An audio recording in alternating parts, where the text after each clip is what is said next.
it's just one hit after another, man. I feel like the injury bug is just across wrestling right now, not just the WWE.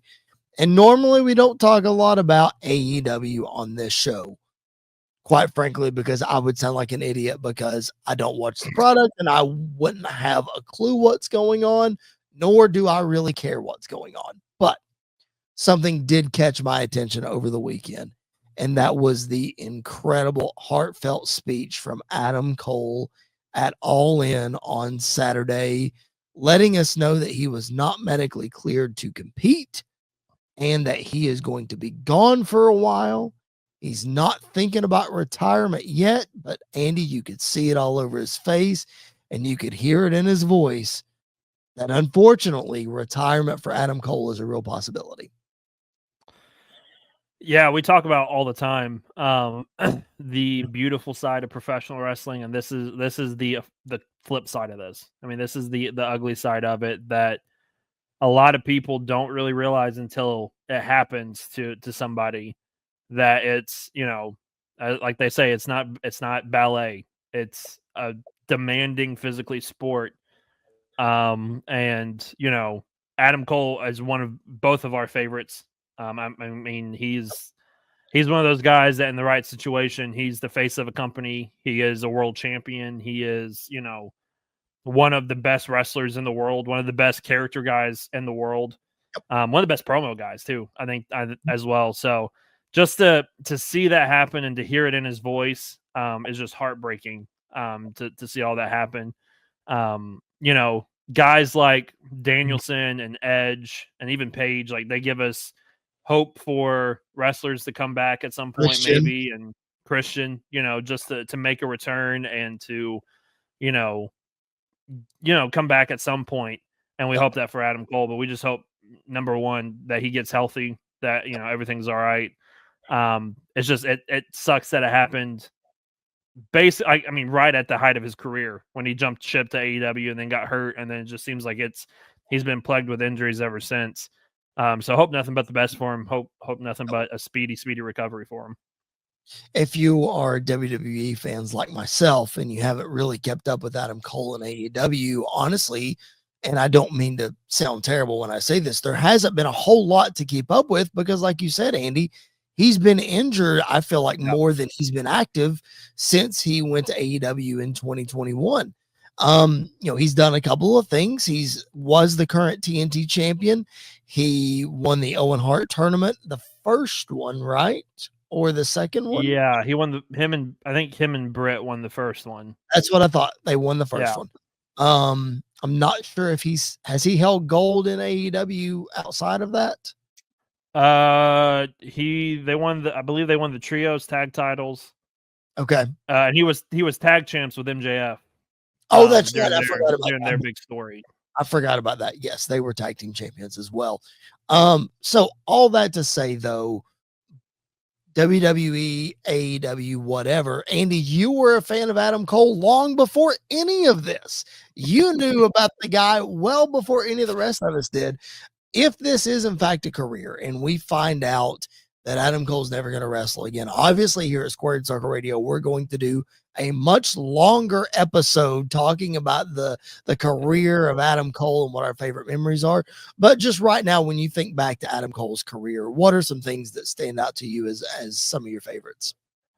Well, there are two that stick out the most. One, from a fan personal perspective, getting to meet him twice is, a highlight of my wrestling career, wrestling life. Getting to meet him. I met him once outside of the building at NXT when it was here in Nashville. Right after he had that brutal, I believe it was an unsanctioned match with Aleister Black.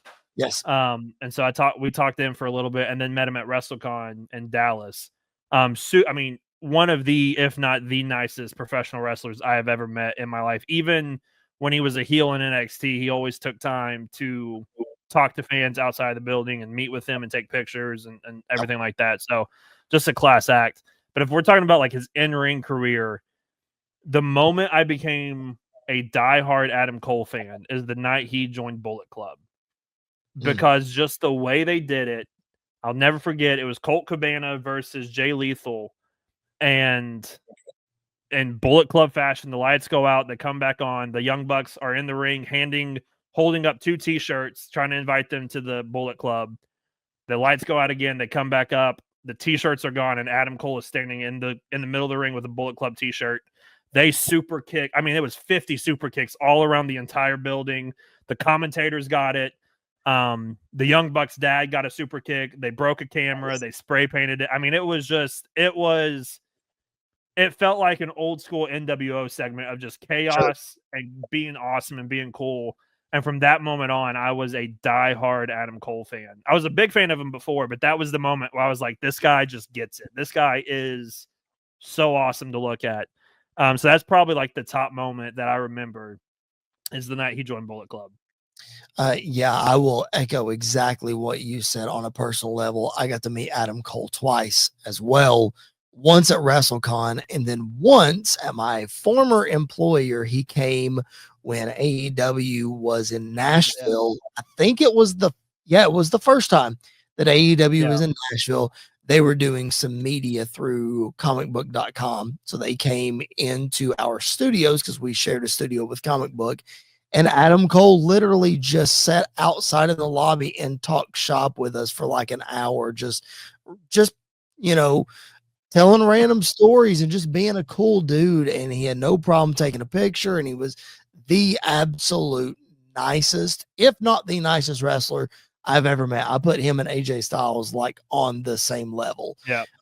It was incredible. And then seeing him on a professional level, my favorite moment was actually seeing him in person again, but I was in the crowd. Take over Brooklyn the weekend of WrestleMania 35, 2 out of 3 falls versus Johnny Gargano. Just absolutely the best match I've ever seen in person. Those two guys just tore the house down. Adam Cole didn't win that night, but my goodness, I think that ended his the title was vacant that night. His reign started the month or 2 after that, I think. He beat Johnny for the title. He beat Johnny for the title at TakeOver 30, I think is what it was. But regardless, seeing those two tear the house down in person was just so much fun. So again, we will talk Adam Cole on a much more extensive level once we find out more news. Hopefully it's a long way away, Andy. Hopefully he is able to fight this and be able to get cleared and be able to wrestle, of course, because clearly what this dude was put on the earth to do. He is one of the best of our generation. There is no doubt about that.